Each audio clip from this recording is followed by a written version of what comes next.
tardes. Queremos al comenzar agradecer a los colegas del Colegio Médico por la invitación para realizar una charla de esta especialidad que realmente nos convoca, la medicina sexual, y comentar que en el momento de elegir un tema para dirigirnos a ustedes, lo primero que pensamos fue en un tema que nos permitiera evidenciar lo que es para nosotros el eje del abordaje de los pacientes de medicina sexual, que es el abordaje interdisciplinario. En ese sentido, nos optamos por abordar la disfunción sexual eréctil por tres motivos, básicamente.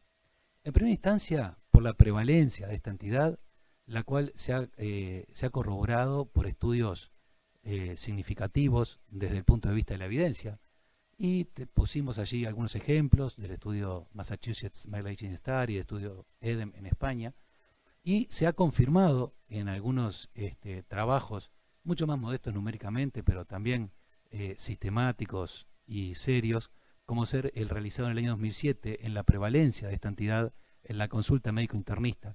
Y de todos ellos se obtienen porcentajes similares, y para hacerlo más sencillo, podemos hablar de que los hombres por encima de los 50 años vamos a presentar algún grado de disfunción sexual eréctil en un porcentaje que oscila en torno al 50% de la población. Pero no es solo la prevalencia lo que nos interesa de esta entidad, sino también un cambio en la realidad, y que en los últimos años se ha incrementado mucho la consulta, la llegada de estos pacientes a la consulta. Y lo vemos nosotros los especialistas, pero también lo ve el médico del primer nivel, a favor de lo que es ese contacto cotidiano, cercano, que va allanando el camino para que el paciente pueda abrirse y consultar sobre esta disfunción para la cual no nos preparan específicamente a lo largo de nuestra carrera. Y como si estos hechos no fueran suficientes para fundamentar nuestra elección, hay hoy en día un cambio de paradigma en la interpretación de la disfunción eréctil, y tenemos esa imagen de iceberg en el cual la disfunción eréctil es solamente la punta, y vamos a ver a lo largo de la charla qué es lo que subyace a esta entidad. Nos parecía lo más adecuado para el enfoque clínico hacerlo, Santiago, desde tu punto de vista como médico internista y sexólogo clínico. ¿Cómo le sugerirías a un colega del primer nivel plantarse frente al paciente que le dice que es portador de una dificultad eréctil?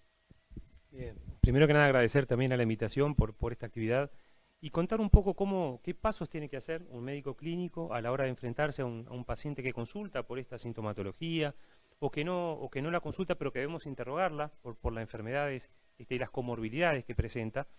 Lo primero y el primer desafío es el diagnóstico clínico. ¿Cuándo estamos frente a una disfunción eréctil? Para eso tenemos que definirla. ¿Qué es? Y bueno, se define como la incapacidad para lograr o para mantener una erección satisfactoria para poder consumar un coito, y que esto aparece en la gran mayoría de los casos de una manera persistente en el correr del tiempo. Esto define la disfunción eréctil sindromático, desde el punto de vista del eje sindromático de la medicina sexológica.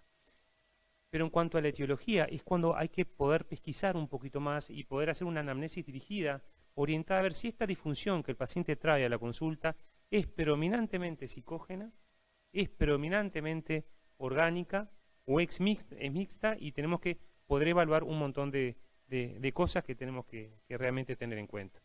Decimos que la disfunción eréctil ha transitado un montón de concepciones diferentes a lo largo del tiempo. Empezó siendo como un castigo divino de los dioses, de que el varón no tenía la erección y no iba a poder tener una potencia sexual, hasta hoy por hoy que ha transitado un montón de etapas, lo que es la medicina científica, lo que es la sexología basada en la evidencia, donde es, como tú decías hoy, una alerta de riesgo vascular, y en función de eso es que debemos orientarnos. Entonces, ¿qué elementos clínicos? Bueno, decimos que semiológicamente es una disfunción eréctil predominantemente psicógena, cuando es en un paciente característicamente menor de los 40 años, Cuando es una disfunción eréctil que el paciente la nota cuando quiere tener una relación sexual, pero en un contexto extracoital, en un contexto donde no necesita la erección, tiene un buen funcionamiento eréctil, por ejemplo, en la autosatisfacción, en el autoerotismo, en la masturbación, o que tiene buenas erecciones espontáneas matinales, de mañana, con una excelente rigidez, pero cuando quiere tener una erección, cuando viene el tengo que, o el mandato por el rendimiento, es cuando el paciente nota la disfunción. Por otro lado, decimos que la disfunción eréctil, elementos orgánicos, son pacientes mayor de 40 años, mayor de 45 años, es un elemento clave, donde el orgánico debe ser descartado, donde decimos que el orgánico es crónico, persistente y progresivo, como toda patología médica, donde tiene que ser en todas las áreas una disfunción eréctil sindromática desde el punto de vista orgánico, no tiene erecciones espontáneas en la mañana o matinales al despertar, es una disfunción eréctil que cuesta también conciliar la erección en la relación sexual, en la masturbación también, y que es independientemente del nivel de erotismo del vínculo, con qué persona esté, es una disfunción eréctil que el paciente tiene un buen deseo sexual, pero en la excitación tiene un fracaso en cuanto a la rigidez lograda. Pero lo que mayormente vemos en la consulta y lo más característico son los componentes mixtos. Hay orígenes orgánicos, que el paciente tiene un trasfondo orgánico, pero sobre esto se imprime lo que es lo vivencial del paciente, cómo vive su disfunción sexual. Viene todo el cortejo sindromático de la ansiedad, el temor al fracaso, el temor al desempeño, lo que repercute en la persona no sentirse confiado desde el punto de vista sexológico, y ahí viene lo que es todo el componente psicógeno, vivencial. Por eso la gran mayoría de los casos es mixta. Entonces no solo vamos a tener que enfocarnos en la disfunción eréctil y la rigidez peniana, sino que tenemos que esforzarnos también en poder abordar, diagnosticar e interpretar todo el componente vivencial, que es el principal factor mantenedor de la disfunción eréctil, no el desencadenante, pero sí el mantenedor, la vivencia y lo subjetivo, ¿no?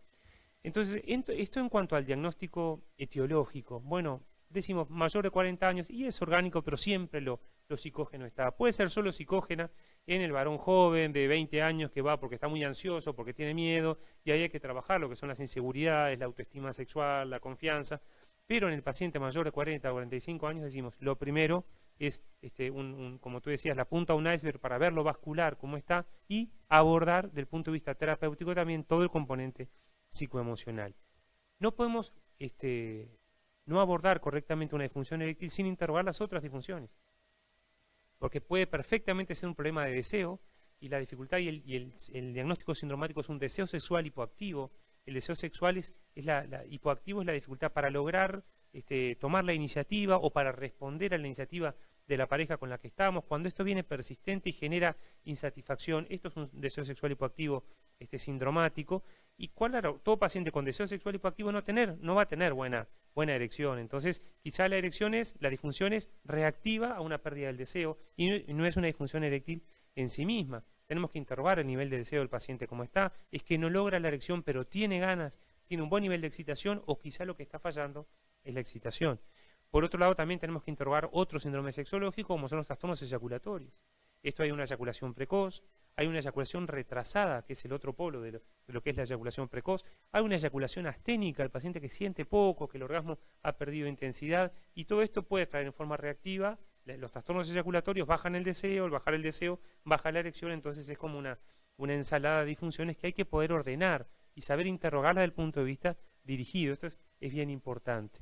Hoy por hoy no podemos abordar un paciente con una disfunción eréctil a la luz de toda la evidencia científica con la que contamos sin poder evaluar la salud vascular. Y para eso tenemos que interrogar los factores de riesgo. ¿Qué factores de riesgo vasculares tiene? Ya que la disfunción eréctil comparte los factores de riesgo con lo que es la insuficiencia coronariana o con lo que es cualquier arteriosclerosis en los terrenos vasculares mayores o menores. Los factores de riesgo hablamos de la hipertensión, la diabetes, el colesterol, la dislipemia, el hábito tabáquico, el alcoholismo, el sedentarismo, la obesidad, el síndrome metabólico. Todos los factores de riesgo vasculares son factores de riesgo para lo que es la disfunción eréctil vascular, porque también estamos hablando de un hecho hidráulico. También es un tema vascular de llenado de sangre en los cuerpos cavernosos penianos, y esto nos muestra entonces que la disfunción puede ser un predictor de que a nivel endotelial hay una patología, hay una endoteliología, endoteliopatía que está jugando ahí, y eso es como la raíz ahora de lo que se ha abierto en cuanto a lo que es la medicina sexológica y la rehabilitación médico-sexológica, trabajar desde el endotelio para poder interpretar bien de qué estamos hablando. Otro elemento clínico que tenemos que ver en todo paciente con disfunción eréctil mayor de 45 años, sobre todo en el diabético. La evidencia científica apoya notablemente la indicación de dosificar la testosterona del paciente, porque podemos estar frente a un hipogonadismo de inicio tardío. La pauta es en que en todo paciente con disfunción eréctil mayor de 45 años, sobre todo en el diabético, la testosterona debe ser medida, porque quizás estamos frente a un hipogonadismo, donde la disfunción eréctil es un síntoma más, pero aparece en primer lugar lo que es el deseo sexual hipoactivo como síntoma capital, la irritabilidad, el síndrome de irritabilidad masculina, que le decimos el SIM, el estado depresivo, la distimia, la falta de motivación, la falta de incentivo para manifestar lo que siente, el aplanamiento afectivo, o estados depresivos que a veces se van consolidando, y es realmente una situación hormonal, endocrina, que tenemos que dosificar, y eso tiene como síntoma también lo que es la disfunción eréctil. ¿Por qué es importante el diagnosticarla, el dosificar la testosterona? Porque parte de los síntomas también es la pérdida de respuesta a los fármacos proerectógenos, a los inhibidores de la fosfoesterasa 5. La baja de testosterona, parte de los síntomas que tiene es que va perdiendo la respuesta. Entonces no es ir a sumar dosis, asociar proerectógenos diarios con precoitales, sino que quizá pasa por, cuando hay mucho cortejo sindromático, poder dosificar la testosterona y ver si esa no es la causa de la disfunción del paciente, ¿no? Esto es bien importante tenerlo en cuenta, sobre todo por el pronóstico a largo plazo. También de la baja testosterona se desprende mayor mortalidad vascular, se desprende la principal causa de osteoporosis secundaria en nuestro medio, en el varón, lo que es la testosterona baja. Por eso es muy importante poder dosificarla y realizar un correcto diagnóstico clínico y paraclínico de lo que es el hipogonadismo de inicio tardío, para hacer un tratamiento a medida cuando esté indicado. Otra causa que tenemos que valorar es el terreno clínico, en realidad. El paciente obeso, el paciente sedentario, el paciente que fume, el paciente que tome alcohol, el paciente que consuma drogas psicoactivas, muchas veces tiene también la disfunción eréctil como un elemento que no es solo tratar el síntoma y no hacer un tratamiento sintomático, sino poder entender que la disfunción eréctil está mostrando que a nivel corporal y a nivel emocional hay algo que no está bien. Entonces poder comprender el síntoma. Disfunción eréctil es muy fácil de diagnosticar, porque es la disfunción sexual más prevalente en el mundo y la que no se disimula. El paciente no puede disimular la disfunción eréctil, pero sí la estrategia clínica y el desafío médico clínico es poder diagnosticar la causa de la disfunción eréctil para no hacer un tratamiento sintomático, sino hacer un tratamiento etiológico, que eso es donde tenemos que orientarnos. Un tratamiento etiológico y un tratamiento de los elementos asociados, como decíamos hoy, el componente vivencial, que es clave para no reducirnos a la erectología y poder hacer un tratamiento de medicina sexológica amplia. Entonces, entender que tenemos que interrogar los hábitos. El paciente que consulta dice, tengo dificultades en la erección. Bueno, en primer lugar, ¿esto fue un hecho puntual o es algo que está siempre? Si es un hecho puntual, un varón que diga, no tuve una buena erección porque estaba alcoholizado y en situaciones matinales tiene una buena erección, ese no podemos decir que tiene un síndrome sexológico puro. Tiene un episodios sintomáticos de el contexto en el que está viviendo. Tenemos que interrogar los hábitos, si es obeso, empezar a indicar lo que es el movimiento, si tiene un trastorno del sueño, empezar a indicar lo que es la higiene del sueño y un sueño reparador, si el paciente tiene un mal manejo del estrés, poder trabajarlo y orientarlo en esa causa, y si el paciente tiene trastornos metabólicos, ni que hablar, tenemos que poder ir a abordarlo, y ahora vamos a trabajar un poquito en cada enfermedad crónica, cómo se manifiesta. Entonces esto es importante, trabajar. Todos estos elementos tienen que estar dentro de la anamnesis médico-sexológica primaria, y un lugar y un capítulo fundamental es la historia farmacológica del paciente. La historia farmacológica del paciente, qué psicofármacos toma, si los toma, los principales enemigos de lo que es la sexualidad, los fármacos, los betabloqueantes, por ejemplo, los diuréticos tiacídicos, un montón de fármacos que están pautados ya, que son deleterios para el funcionamiento sexual. Entonces tenemos que interrogar la historia farmacológica y la historia de tóxicos. Sabemos que en pacientes con enfermedades crónicas hay mucho de la enfermedad que propiamente provoca disfunción, pero también de la historia farmacológica que lo acompaña y que acompaña esa enfermedad crónica. Entonces los médicos tratamos de hacer eso como un mapa de que el problema de erección muestra todo: la salud endotelial, la salud vascular, la salud neurológica, la salud urológica, la salud. Entonces va mostrando, y endocrina y metabólica, ¿no? Y eso va mostrando como un espejo de cómo está a nivel corporal total. Para ustedes, para los urólogos, Carlos, te pregunto, cuando el paciente va y consulta por la disfunción eréctil, ¿cuál es el encare que ustedes hacen? Bueno, para tranquilizar a los colegas que nos están escuchando, es bastante más sencillo que el tuyo.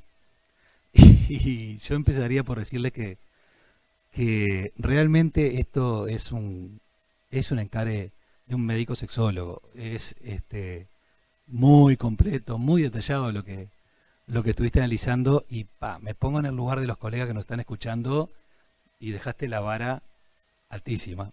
Pero realmente vamos a ver que hay aspectos que son particularmente importantes, y que incluso yo creo que estamos hoy, Santi, en un cambio enfrentados a un cambio de paradigma en el manejo de esta entidad, que tú lo fuiste analizando muy bien. Probablemente, haciendo un poco de autocrítica, entre los 80 y los 90 los urólogos tuviéramos una visión muy erectológica de recibir a los pacientes y lograr la erección. Disponíamos de un arsenal de conocimiento fisiopatológico, vascular y neurológico interesante. Disponíamos de exámenes paraclínicos que, digamos, refrendaban nuestras teorías, que nos posibilitaban un adecuado acercamiento a la situación del paciente, como el test de tumescencia peniana nocturna, el estudio ecodoppler de los vasos penianos, incluso pudiendo hacerlo con inyección de drogas vasoactivas, los potenciales evocados a nivel peniano. Nos ubicaban frente a la situación funcional del paciente, y de toda ese fenómeno eréctil neurovascular bajo control hormonal, nosotros creo que teníamos también ese concepto que tú decías, que en definitiva hidráulico, llenado de sangre, que se mantiene, y diferir el vaciado. Entonces, ese era nuestro objetivo. Teníamos una serie de herramientas que las vamos a analizar un poco más en detalle más adelante, porque creo que en definitiva los resultados eran parciales. ¿Por qué? Y a la luz de lo que fue el incremento del conocimiento, la profundización en lo que es el endotelio como órgano extenso con funciones endocrinas, autócrinas, parácrinas, el reconocimiento del síndrome metabólico, como tú decías, como un conjunto de factores de riesgo para la función eréctil, llevó a que adoptáramos una visión más integral, más centrada en la salud masculina, en la cual ya el abordaje de la disfunción eréctil no era la disfunción eréctil como entidad, sino como síntoma de una condición sistémica. Descubrimos allí una ventana de oportunidad para el manejo y la prevención de la patología vascular sistémica y cardiovascular. Entonces, nuestra preocupación pasó a ser, sí, de lograr resolver la condición de disfunción eréctil del paciente, pero integrada en un concepto global, porque hay una paradoja. Se habla mucho de los factores de riesgo para disfunción eréctil. Como tú decías muy bien, los comparte con la enfermedad cardiovascular, pero sin embargo se los considera sencillos de diagnosticar, remediables o con un tratamiento potencial, pero sin embargo recibían poca atención en el contexto del manejo del paciente con disfunción eréctil. Y a eso habría que agregarle estos datos estadísticos que son realmente muy llamativos, que la mitad de pacientes dislipémicos, el 40% de los hipertensos y un tercio de los diabéticos tipo 2 en Estados Unidos desconocían sus diagnósticos. Entonces, no hay una responsabilidad de parte del urólogo de que cuando el paciente nos llega, tenemos una ventana de oportunidad para el diagnóstico de condiciones que significan un riesgo importante para su condición de disfunción eréctil, pero además para su sistema vascular. Fíjate que el hombre no es muy afecto a los controles médicos. El hombre puede estar una semana con dolor de cabeza tomando analgésicos y no se siente llamado a concurrir a un médico a hacerse un control de presión, por ejemplo. Pero sí está muy claro que si el hombre tiene una falla eréctil, va a ir corriendo al médico, y la mayoría de las veces somos los urólogos. Entonces, debemos estar atentos, alertas, no tenemos que dejar pasar ese paciente. Y esta responsabilidad nuestra, yo creo que es la que compartimos con el médico de primer nivel, porque es el cual, como decíamos al inicio en la presentación, logra llegar al paciente, ganarse su confianza y abrir la puerta para la consulta por este tipo de disfunciones sexuales. Seguramente entre los colegas que nos escuchan haya muchos que hagan gestión o muchos que tengan preocupación por los aspectos económicos de lo que estamos planteando, que en definitiva es un screening que es bien sencillo, consta del control de la presión, una dosificación de hemoglobina glicosilada y un perfil lipídico. Y en los pacientes en los cuales suponemos esto también, yo agregaría, como tú decías hoy, Santiago, la dosificación de testosterona. Y para aquellos que están preocupados por el tema de la relación costo-beneficio, los americanos nos aventajaron en esa preocupación, por supuesto, y calculan que el screening solamente de 12 pacientes llevará a prevenir un evento cardiovascular agudo. Y que cada dólar que ellos invierten en prevención en esta entidad tiene un retorno de 11 y proyectan un ahorro de 28 billones de dólares en 20 años solo por la aplicación de estos criterios de screening en el manejo de los pacientes que consulten por disfunción eréctil. Entonces, este es un enfoque, esto que estaba analizando en último término era muy economicista, lo reconozco, pero entonces lo más importante que este enfoque permite, primero, optimizar el manejo sintomático de la disfunción eréctil, porque como tú decías hoy, el cambio de hábito de los pacientes, el combate al sedentarismo, a la obesidad, el hábito de una dieta saludable, optimiza el manejo sintomático de la disfunción eréctil per se. Y a eso agregamos la disminución del riesgo de patología cardiovascular, que conlleva una severa morbimortalidad. Y esto es un aporte importantísimo a la calidad de vida del paciente y al sistema sanitario globalmente considerado y a la sociedad en su conjunto. Por eso es que nosotros, como ven, creo que tuvimos un cambio de óptica de análisis de la situación muy importante y eso es lo que quería transmitirle a los colegas del primer nivel de asistencia.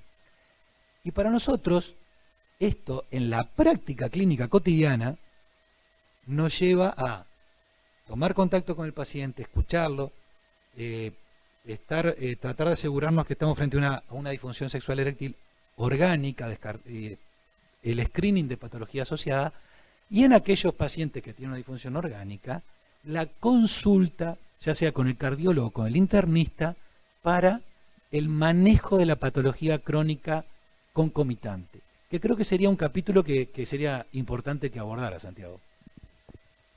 Bien, en cuanto a la enfermedad crónica, claro, como tú decías hoy, es lo que tenemos que atender. Tenemos que atender una disfunción eréctil que se presenta como síntoma, un síntoma que al paciente repercute de una manera vivencial y que repercute si está en pareja, en su pareja, y que repercute en su autoestima, en su ansiedad, que repercute en su confianza sexual, que esto determina en el varón adulto una crisis que puede llegar a ser dramática en cuanto al fracaso sexológico. Digamos que la sexualidad en todas las personas tiene un protagonismo distinto. Yo siempre digo que la sexualidad es el comportamiento humano más complejo, ¿no? Entonces hay gente que la sexualidad tiene una importancia poca y otra gente que su vida gira en torno a su respuesta sexual.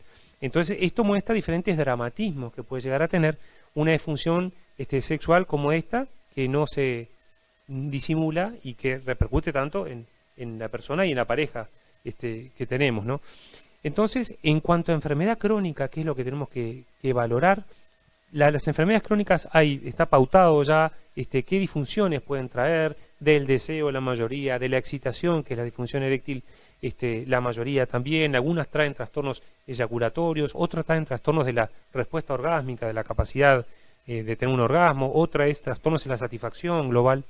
Pero lo que sí tenemos que entender es que por frecuencia, cuando nos enfrentamos a un paciente con una enfermedad crónica, o lo que decimos con comorbilidad desde el punto de vista de su terreno orgánico, tenemos que interrogar, por ejemplo, en cuanto es la cardiopatía, la cardiopatía, que es algo tan frecuente y tanta asociación con lo que es la disfunción eréctil, ¿no? Por los propios síntomas de la cardiopatía, la disnea que va a traer disfunción eréctil, disfunción del deseo después, los edemas, las palpitaciones, o la cardiopatía isquémica, cuando el paciente tuvo un infarto. ¿Quién le da permiso para volver a tener relaciones sexuales? Cuando el temor de la esposa o de la pareja que tenga en que no vaya a reinfartar durante el ejercicio de la función sexual, en qué postura, a qué hora, cuánto después de comer, cuánto, todos esos son elementos que a la hora del interrogatorio y del tratamiento uno trata de abordar y de educar, ¿no? La rehabilitación sexológica del paciente cardiópata después de un evento vascular mayor. Esto es muy importante. La cardiopatía se relaciona con la sexualidad por los síntomas propios, por los factores de riesgo que, como dijimos hoy, lo que provocó la cardiopatía isquémica también ha operado en deteriorar el sistema vascular y la disfunción del endotelio a nivel peniano, y también ha provocado en forma directa una disfunción, o por los fármacos que con la cardiopatía estamos dando, va a traer la disfunción eréctil inducida por sustancias. Siempre va a ser multifactorial. Un paciente cardiópata con una disfunción eréctil siempre va a ser multifactorial, por ende, el abordaje de punto de vista diagnóstico y terapéutico debe ser y debe contemplar un montón de aspectos distintos también. Otro capítulo es la hipertensión arterial. La hipertensión arterial no tratada va a tener todo el deterioro que tiene que sufre el endotelio, que se va a manifestar clínicamente como una disfunción sexual eréctil vascular, y la hipertensión arterial tratada va a traer toda la noxa de la farmacoterapia. Entonces también es algo que tenemos que considerar. ¿Qué otras enfermedades crónicas? Y bueno, lo neurológico. Como es, por ejemplo, ya sea la patología neurológica estructural, macro o microestructural, patología neurológica degenerativa, los síndromes degenerativos, cualquiera de ellos, patología neurológica periférica, la esclerosis lateral amiotrófica, la esclerosis múltiple, las hernias discales, la patología del dolor. Todo eso va a venir asociado a una disfunción eréctil que tenemos que compensar porque forma parte del terreno y no podemos tratar solo un síntoma sexológico sin abordar todos estos aspectos que también se relacionan. La patología respiratoria. El paciente con una enfermedad pulmonar obstructiva crónica, por ejemplo, o una patología por el broncoespasmo, por la hiperactividad bronquial, por la hiperparasimpaticotonía, por la patología inflamatoria crónica, lleva al uso de corticoides o no, cómo deteriora eso el eje hipotálamo hipófiso gonadal, el uso de corticoides crónicos o la disnea en el ejercicio de la función sexual. ¿Quién lo asesora? ¿Qué postura debe tomar? Si se hace un inhalador o no antes del encuentro sexual, a qué hora va a ser, cómo tiene que ver el caudal de energía y respiratorio antes de poder, qué esfuerzo le va a llevar antes de ir al ejercicio de la función sexual. Eso es bien importante. La patología renal. Y abundan las investigaciones donde muestran la prevalencia de la disfunción eréctil acorde al nivel de creatinina. A mayor nivel de uremia, mayor nivel de disfunción eréctil. Y esto también, como dijimos hoy, multifactorial, a nivel vascular, a nivel del endotelio, por la depresión, ni que hablar, o sea, cualquier enfermedad crónica, por hiperparatiroidismo secundario, por la anemia crónica del paciente con déficit de eritropoyetino, por el paciente con insuficiencia renal, por la fatiga, la astenia crónica, obviamente se va a traducir sexológicamente en un sinfín de síntomas, ¿no? Por otro lado, hay relación con que, por ejemplo, los pacientes con hemodiálisis, más del 50% tienen disfunción eréctil vascular. Esto mejora un poquito con el trasplante renal, lo que le logra al paciente del trasplante también es la posibilidad de la fertilidad, que la puede llegar a recuperar y mejorar los niveles de satisfacción sexual del trasplante renal después por bajar la prevalencia de la disfunción sexual eréctil, ¿no? Entonces, patología toda, la obesidad, otra patología crónica también asociada por un montón de aspectos de la disfunción sexual eréctil, y el cáncer en sí mismo.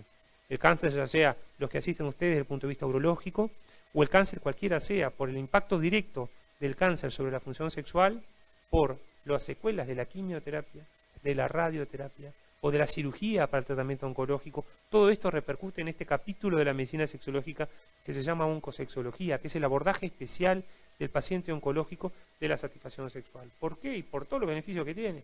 Que el paciente pueda seguir su ejercicio, su función sexual después de una patología oncológica o durante el tratamiento, porque hay clara relación con que mejora su bienestar, menor depresión si el paciente puede continuar su vida sexual, menores niveles de ansiedad, mayor comunicación con la pareja, cuando la pareja en su sexualidad está pudiendo tener una satisfacción, y no cuando aparece la disfunción sexual y el paciente te dice, me di de baja, después del infarto, o después del stroke, o después de que me diagnosticaron la diabetes, o después de la patología oncológica, no puedo más. Y no, somos sexualmente activos desde que nacemos hasta que morimos. Entonces, para esto estamos en esta especialidad de la medicina sexológica, en lo que es la rehabilitación sexológica, para poder brindarle al paciente la chance de poder funcionar mejor, pero por sobre todas las cosas, de sentirse mejor con su funcionamiento. Entonces el abordaje, las estrategias y los recursos intrapsíquicos que tenga para lidiar con esto, con cómo me siento con la disfunción, cómo se siente mi pareja con la disfunción, cómo vivo esto, es capital importancia, porque estamos hablando de elementos subjetivos, ¿no? No tratamos al grado de erección, tratamos a la insatisfacción del paciente con ese grado de erección. Entonces trabajar los componentes vivenciales y el abordaje desde la pareja, cuando el paciente va en pareja, es bien interesante para poder acompañar estos pacientes, ¿no? Entonces, en todos los elementos, la enfermedad crónica, lo que es la depresión en nuestro país, las cifras de depresión en el mundo también se asocian un montón con lo que es la disfunción sexual eréctil, por la propia enfermedad de la depresión que inhabilita la percepción del placer y obviamente estoy desmotivado con lo que es mi sexualidad y el deseo, también los síntomas directos con respecto a la erección y por los psicofármacos, ¿no? Unos grandes, es todo un capítulo de la medicina sexológica, cómo impactan los psicofármacos en forma directa o por inhibición de los ejes hipotálamo hipófiso gonadal, que inhibe también la secreción de hormonas sexuales y nos trae o la hiperprolactinemia secundaria al uso de antidepresivos crónicos, sobre todo grupos de especial vulnerabilidad, paciente varón joven con el uso del ISRS, inhibidor de la recaptación de serotonina, es quizá el que más tenemos que estar atentos a la hora de la prescripción, de adelantarnos que no provoquen la disfunción sexual eréctil, porque está demostrado que es una de las principales causas de discontinuación del psicofármaco, la instalación de un síntoma sexológico, ¿no? Entonces eso tenemos que estar bien, tenerlo en cuenta. En cuanto a los tratamientos, entonces, hay un montón de cosas que me gustaría que desde tu perspectiva de urólogo, Carlos, nos pudieras ordenar un poco, cómo tratar al paciente, qué solución poder brindarle. Bueno, básicamente creo que hay algunas cosas que sí, que realmente es bueno que sepamos, independientemente que no seamos los encargados de llevar adelante determinado tipo de tratamiento, pero creo que tenemos que saber qué tenemos en nuestro armario para enfrentar estas situaciones. En ese sentido, creo que es práctica esta división de los tratamientos. Hay tratamientos etiológicos de la disfunción sexual eréctil. El caso de las disfunciones psicógenas puras, en el cual la psicoterapia puede, no sé si estás de acuerdo con eso, puede llevar a una resolución completa de la problemática. El caso que tú nos decías hoy, el paciente con un hipogonadismo, en el cual la terapia de sustitución hormonal con testosterona puede también rehabilitar a este paciente. Y el poco frecuente caso de aquellos pacientes que, por ejemplo, sufren un traumatismo grave de pelvis con alteración en la vascularización peniana, en que técnicas de cirugía vascular pueden permitir una revascularización y con eso una rehabilitación de la función. Hay también tratamientos paliativos que seguramente para las personas, los colegas que nos escuchan por fuera de mi especialidad, pueden resultar, digamos, algo distante e inclusive puede haber cierta reticencia a manejarlos como tratamientos válidos, que es la colocación de una prótesis de pene. Yo creo que vale la pena tener conocimiento que hay distintos tipos de prótesis penianas, algunas maleables, que llaman que son unos dispositivos cilíndricos que se colocan dentro de los cuerpos cavernosos, de un material de tipo silicona con un eje central de plata, que es el que le da la estabilidad, y que permite colocar al pene en distintas posiciones con un volumen determinado. Y hay prótesis que simulan mucho mejor la función eréctil, que son las prótesis inflables o hidráulicas, en las cuales son dos cilindros huecos que se introducen dentro de los cuerpos cavernosos y merced a un sistema de reservorio de suero impulsado por una bomba que se inserta a nivel escrotal, permiten reproducir la erección y la detumescencia de acuerdo a el momento en el que lo necesite el paciente. Yo entiendo que es una Son mecanismos, dispositivos que suenan muy mecánico, muy artificial, pero para los que no tenemos esa problemática. Es interesante saber que tanto uno como otro dispositivo mostraron en trabajos estadísticos realizados tanto en nuestro continente como en Norteamérica y Europa y Asia, o sea, independientemente de las características culturales de los individuos, demostraron índices de satisfacción de los pacientes superiores al 90%. Y lo que creo que es igualmente importante, índice de satisfacción de las parejas también altísimo, en el entorno del 80%. Entonces, yo creo que vale la pena que por lo menos cuando les toque a los colegas enfrentarse a un paciente que no tuvo nunca una rehabilitación adecuada, ya sea poscirugía, pero que manifiesta, que ve su disfunción eréctil como una problemática que está alterando en forma importante su calidad de vida, no negarse a remitirle una consulta para considerar este tipo de dispositivos, porque créanme que puede cambiar la vida de muchos pacientes. Pero bueno, fuera de estos dos grupos, sin duda que las estrategias con las cuales se van a sentir más familiarizados los colegas y lo que van a tener a mano para utilizar van a ser los tratamientos sintomáticos farmacológicos y concretamente la estrella, los inhibidores de la fosfodiesterasa 5. Esto marcó un antes y un después del advenimiento de esta sustancia. Abundar en los detalles de su descubrimiento, etcétera, creo que no es el objetivo de la charla de hoy, pero sí tener en cuenta de que el resultado en la administración de estos fármacos se ve influido en que el médico le indique correctamente al paciente cómo utilizarlos.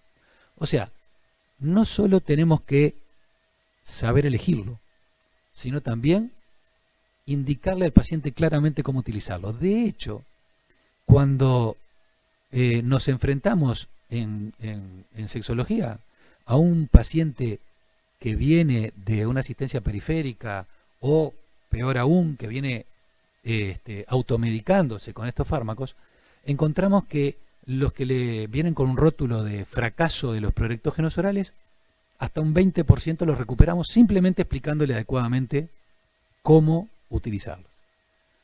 Entonces, en principio, recordar, en nuestro país disponemos de sildenafil y tadalafil. La gran diferencia, la vida media corta, sildenafil, unas 4 o 5 horas, vida media más prolongada, tadalafil, unas 36 horas. Los podemos administrar, la pauta más popular, a demanda, esto es precoital. Si vamos a hacerlo así, recordar una hora antes, al menos de la relación sexual, recordar insistirle al paciente en que no espere la erección para comenzar el vínculo, para comenzar toda la fase de acercamiento con su pareja, sino que todo lo opuesto. No va a experimentar ninguna respuesta al fármaco hasta tanto comience con esa etapa. Recordarle que en el caso del sildenafil debe separarlo para su ingesta de los alimentos, sobre todo alimentos grasos y del alcohol, por la competencia que se establece con ellos en la absorción a nivel del tubo digestivo. Esas sencillas pautas yo creo que ya nos ponen en una mejor posición para que tenga una respuesta el paciente. Lo otro es cómo elijo el fármaco. Bueno, en primera instancia se puede utilizar a demanda, como decíamos, o en forma diaria o en forma combinada, el tratamiento diario y el refuerzo precoital. El tratamiento diario, el fármaco que fue diseñado con ese fin es el tadalafilo de 5 miligramos, de cual creo que es bueno jerarquizar además el hecho de que tiene una acción favorecedora de la relajación prostática, similar a la de los alfa bloqueantes. Y que entonces, en un paciente, recordar que el grupo etario en el que estamos coincide con el grupo etario de incidencia de la hiperplasia prostática benigna.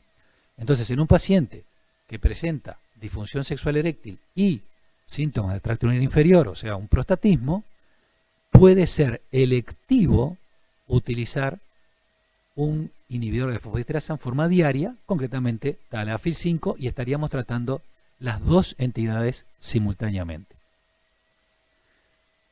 En la elección entre sildenafil y tadalafil creo que incide mucho, en mi práctica clínica al menos, el tipo de relación de pareja que la pareja que estoy considerando o el paciente que estoy considerando tiene. Por ejemplo, si hay una limitante a nivel ambiental, en la casa es una pareja estable, en la casa hay niños, adolescentes, o hay un ritmo laboral que lleva a que se concentren los encuentros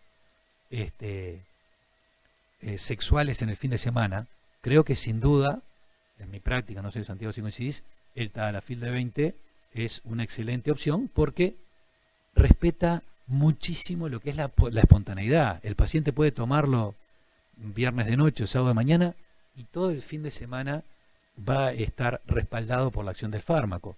Entonces, como que la espontaneidad, la naturalidad en el vínculo, el paciente se siente muy favorecido por eso. Y otros pacientes, digo, sin pareja estable, con una pareja que no tiene tan pautado el vínculo, probablemente el sildenafil sea una muy buena opción. Creo que tiene menos efectos colaterales que hemos visto con el tadalafil, por ejemplo, los dolores musculares, el reflujo gastroesofágico. Son hechos que nos llevan a volcarnos un poquito más cuando es ese tipo de situación a los inhibidores de fosfodiesterasa de acción corta. Y con esas pautas nos manejamos, pero quiero que presten atención al cuadro de la derecha, que es muy revelador en algo que creo que a todos nos está pasando en la práctica clínica. Estas estrategias y estos fármacos son muy exitosos, pero cuando decimos muy exitosos estamos hablando que entre un 25 y un 40% de los pacientes no tienen respuesta a los mismos o no logran una respuesta satisfactoria a los mismos. Y recuerden que estos fármacos tienen contraindicaciones escasas, pero las tienen. Por ejemplo, pacientes que tienen una cardiopatía isquémica en tratamiento con derivados de la nitroglicerina. Y hay pacientes, como decimos, que tienen problemas de tolerancia a estos fármacos. Entonces, ¿qué alternativa tenemos para ofrecerle? Realmente el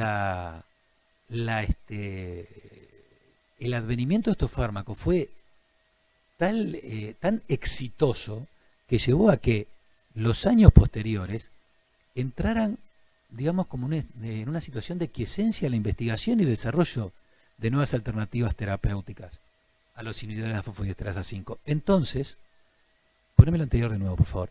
Entonces, frente a la falla de estos tratamientos orales, las alternativas venían por el lado de los mecanismos de vacío, los dispositivos de vacío, que realmente han tenido aceptación en el mundo sajón, pero en Latinoamérica nunca han despegado. Esto es una alternativa terapéutica que ya tiene varios años, que consiste en un sistema que se coloca dentro del cual se coloca el pene, se hace un vacío, se produce un llenado de los cuerpos cavernosos y la sangre se atrapa mediante la colocación de un anillo a nivel de la raíz del pene. Pero realmente nuestros pacientes no muestran adaptación a estos dispositivos. Lo estamos usando ocasionalmente en los pacientes con disfunción eréctil post-prostatectomía radical, pero para mantener el trofismo de los cuerpos cavernosos, no para una sexualidad activa. Si el paciente se lo coloca, está 5 o 6 minutos con esa erección provocada y lo retira. Entonces, como alternativa a esto, a los inhibidores de la fosfodiesterasa 5, aparecen lo que son las drogas vasoactivas, aplicadas localmente en el pene. Ya pasamos de un tratamiento oral a un tratamiento más invasivo. Lo menos invasivo sería la aplicación de la prostaglandina E1 a nivel uretral, que de repente algunos conocen el MUSE, que es un supositorio intrauretral, una presentación que en Europa sigue teniendo su aceptación, pese a que su índice de respuestas positivas no supera el 30%.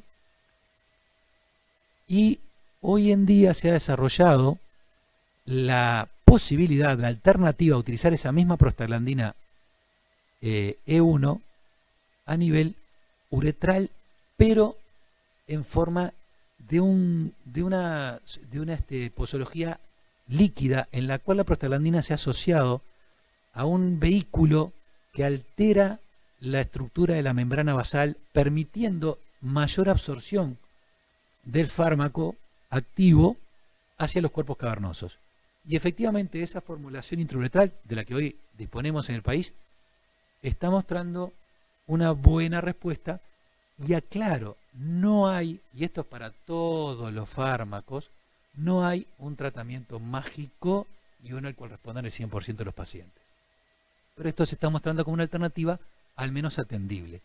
Y la gran alternativa que se maneja de hace ya muchos años es la administración directa intracavernosa, una medicación utilizando un equipo similar al que utilizan los diabéticos para la administración de insulina, la administración intracavernosa de drogas vasoactivas, la propia prostaglandina de la que estábamos hablando, E1, papaverina, fentolamina o sus combinaciones.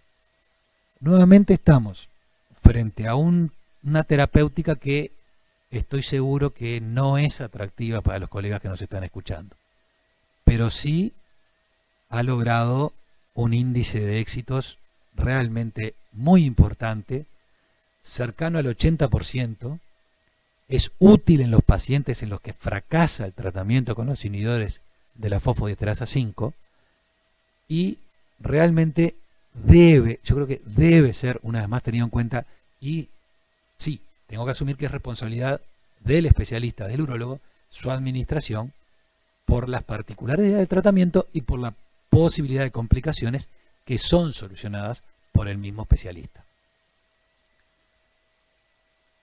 Ahora bien, esto que presentamos como una alternativa válida, volvemos a hablar un 80%, nos vuelve a quedar un 20% de pacientes sin respuestas, y además ha demostrado, para tratar de ser objetivo, ha demostrado un índice de abandonos muy importante, de un 40%.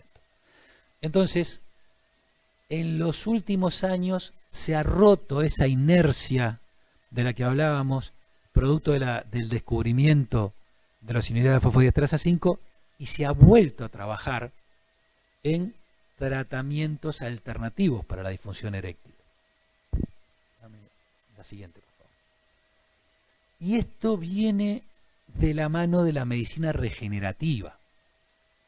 Esto es la posibilidad de curar mediante la regeneración del tejido sinusoide y los vasos sanguíneos de los cuerpos cavernosos.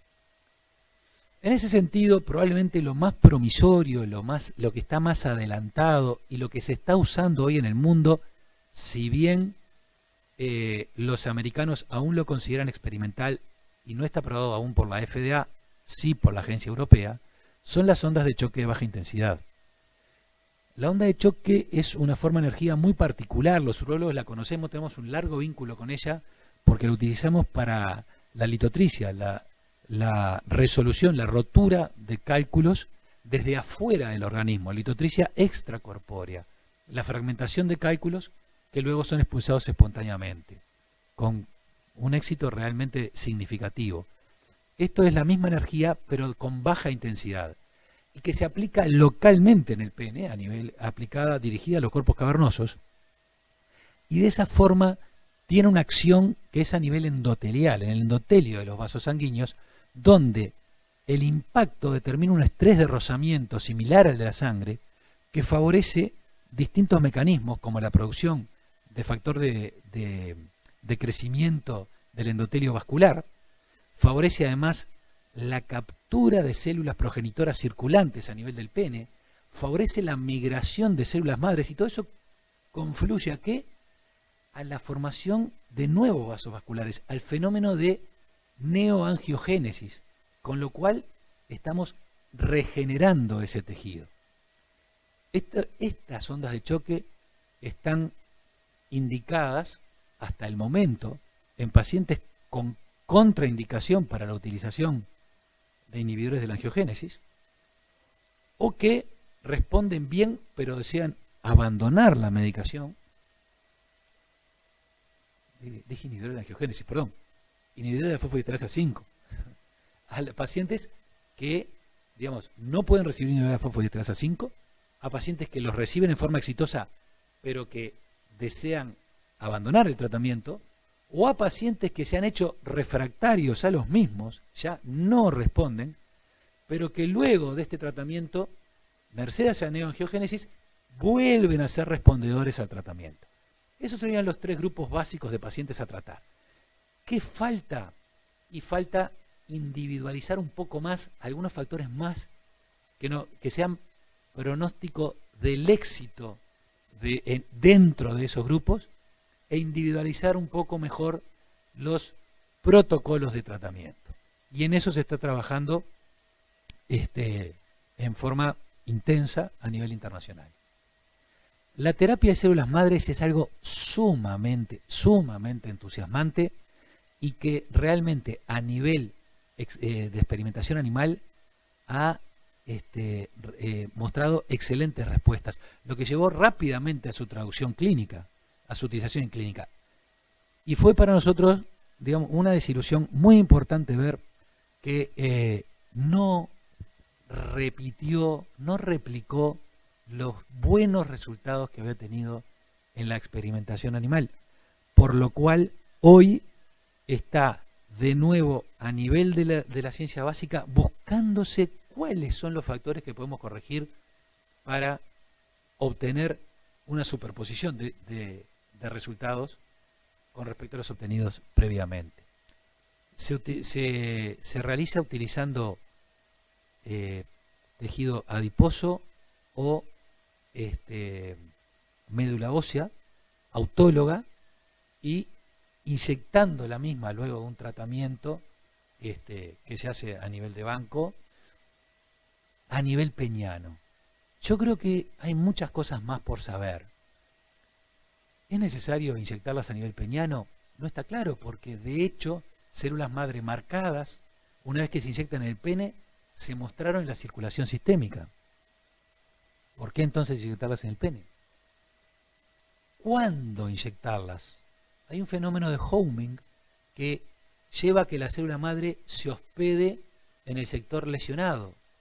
Entonces, se ha demostrado, por ejemplo, utilizándolas en la disfunción eréctil post-prostatectomía radical, que si dábamos una inyección temprana, como la lesión es neurológica, salían del pene y iban hacia los nervios, donde efectivamente colaboraban en la reparación nerviosa.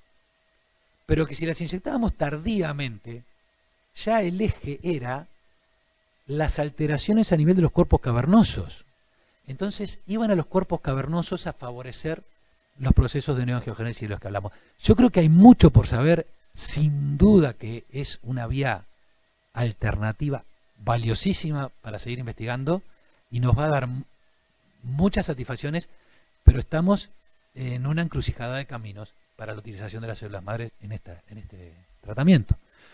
La terapia con plasma enriquecido en plaquetas, ustedes seguramente la conocen de sus aplicaciones en ortopedia, pero a nivel de disfunción eréctil, lo que tendría que decirles es que la gente que la utiliza la pregona y está muy convencida, pero no hay trabajo científico con nivel de evidencia.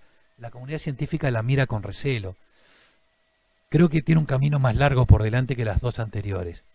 Y la terapia génica fue una historia particular. Comenzó cronológicamente primero que las anteriores. el pene es una diana realmente muy favorable para la terapia génica. ¿Por qué? Por su superficialidad, primero. Segundo, por la riqueza en las conexiones vasculares entre ambos cuerpos cavernosos, lo cual favorece que con pequeña carga génica tengamos la respuesta. Tercero, el pene representa un compartimento vascular relativamente estanco, entonces menos riesgo de efectos sistémicos, y por la facilidad de llegar, el vehículo de la carga génica es bien sencillo. Y finalmente hay varias dianas a su vez dentro de las cuales se puede actuar: los canales de potasio, el sistema roarroquinasa, el ciclo anapecíclico.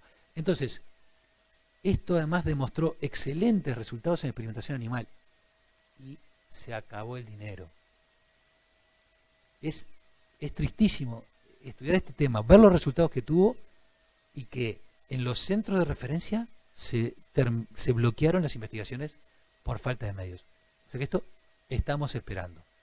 En definitiva, alternativas tenemos, estamos en camino, se está trabajando, hay procesos que muestran ya hoy ser alternativas sólidas, pero necesitamos mayores estudios. Santiago, creo que con esto, lo que tiene que ver con lo orgánico, creo que hemos logrado dar un pantallazo bastante completo. Pero desde el principio insististe, y creo que es un concepto fundamental, en que hablar de organicidad pura en disfunción eréctil es teórico. Entonces yo creo que me gustaría que ahora te pusieras el traje de sexólogo clínico para que nos aportaras qué importancia, qué nos puede dar la terapia sexual en el manejo del paciente con disfunción eréctil. Perfecto, yo creo que es un elemento de capital importancia. Hoy hablamos de nosotros los internistas cuando abordamos las enfermedades crónicas, los síntomas de las enfermedades crónicas, los fármacos que prescribimos, pero por otro lado fundamental el componente vivencial, como decíamos hoy, no pensar que la sexología es una erectología, entonces entender que es mucho más. Y se trata de la vivencia. Lo que hace la disfunción sexual no es el síntoma, sino es la insatisfacción que el paciente relata a la hora de trabajar eso. Y para eso tenemos que realmente abordar algunos aspectos, ¿no? ¿La disfunción eréctil es real o es una pseudo disfunción sexual? Capaz que es una pérdida de erotismo de la pareja, capaz que es un deterioro de nivel de vínculo, a nivel que se expresa sintomáticamente como una disfunción sexual eréctil, capaz que no es un síntoma específico de la persona, sino que parte del contexto donde la persona tiene el encuentro sexual, el nivel de intimidad, el nivel de comunicación que hay. Son todos aspectos que necesariamente se debe abordar, ¿no? Porque es justo decir que no debemos medicalizar lo que es la sexología, ni tampoco psicologizarla, y entender que la medicina sexual aborda y cabalga entre las dos especialidades. No necesariamente es la terapia farmacológica o la terapia específica sumado a lo que es la terapia sexológica. Esto implica trabajar en la vivencia, trabajar en el vínculo, trabajar en la autoestima sexual, trabajar en la confianza sexual, aparte de trabajar como médicos que somos y como agentes de salud que somos en todos los aspectos causales, ¿no? El tratamiento debe ser, desde el punto de vista de la etiología, trabajar los factores de riesgo, todos ellos, la insuficiencia respiratoria, la insuficiencia cardíaca, lo que sea que está motivando la enfermedad metabólica, la diabetes. Hasta está por demás demostrado cómo el nivel de respuesta a los inhibidores de la fosfoesterasa 5, que son los proerectógenos que tú decías hoy, dependen también del nivel de hemoglobina glicosilada. A mayor hemoglobina glicosilada por una enfermedad metabólica hiperglicémica, el paciente baja ni deteriora notablemente la respuesta. También la respuesta la aumenta el ejercicio, la carga de ejercicio que el paciente implica. Y no podemos no aconsejarlo en un paciente. La pauta son 160 minutos semanales de ejercicio aeróbico de intensidad moderada e intensa. Entonces son 40 minutos 4 veces por semana que debemos indicar. Usted quiere mejorar su función sexual eréctil, aparte del proerectógeno o aparte del tratamiento, el paciente debe entender que el ejercicio es un fármaco más. Y el ejercicio, romper el sedentarismo es clave, la dieta que el paciente reciba, evitar la obesidad, evitar lo que son las dietas ricas en azúcares, lo que son los refrescos, lo que son las dietas ricas en grasas, la dieta mediterránea o la dieta específicamente orientada para la enfermedad que el paciente y la comorbilidad que tenga, es especial importancia. en la conjunción de la medicina sexológica con la medicina del sueño. El sueño debe ser reparador, por el ritmo circadiano, por la secreción de andrógenos, por la salud hormonal, pero sobre todo por la salud corporal, ¿no? Todo lo circulatorio que depende también de cómo el paciente duerme y del nivel de satisfacción que tiene con su sueño. Y por otro lado, el manejo del estrés, el manejo de la ansiedad, la depresión, las estrategias que el paciente presente para poder trabajar y manejar mejor el estrés también forman parte de lo que es la salud corporal, y estamos en ese camino entonces. Lo que es el abordaje de la disfunción sexual eréctil, entendiendo todos los aspectos de la anamnesis, todas las enfermedades crónicas, todos los fármacos que tenemos que interrogar, pero transmitiendo los hábitos del tratamiento específico, que es lo que tú decías, y aparte de eso, el trabajar la salud corporal y la salud emocional total, junto con todos los aspectos. El paciente viene a la consulta en pareja, abordar las terapias de pareja y el tratamiento que debemos indicar, técnicas de erotización, técnicas de enriquecimiento sexual, para parejas sexualmente rutinarias, son todas estrategias a la hora de la terapia sexológica que los sexólogos indicamos para mejorar lo que es el encuentro. Entonces, un poco terminar esto desde este lugar, invitando a la reflexión de que no es solo el tratamiento sintomático, no es solo indicar un fármaco, es poder entender, comprender la etiología, todo lo que ha transitado desde el punto de vista histórico, la etiología de esta disfunción, todo lo que se ha publicado estos últimos años para poder entender, comprender la fisiopatología y para poder animarnos a hacer no un tratamiento sintomático, sino un tratamiento etiológico y un tratamiento de los elementos perpetuadores de la disfunción, que es lo vincular y la sexualidad de la pareja en su conjunto, ¿no? Y de la persona en sí misma. Así que agradecer de nuevo la invitación a dar esta charla y bueno, que quedamos a la orden y estamos encantados de acompañar al Colegio Médico en esta iniciativa. Muchas gracias.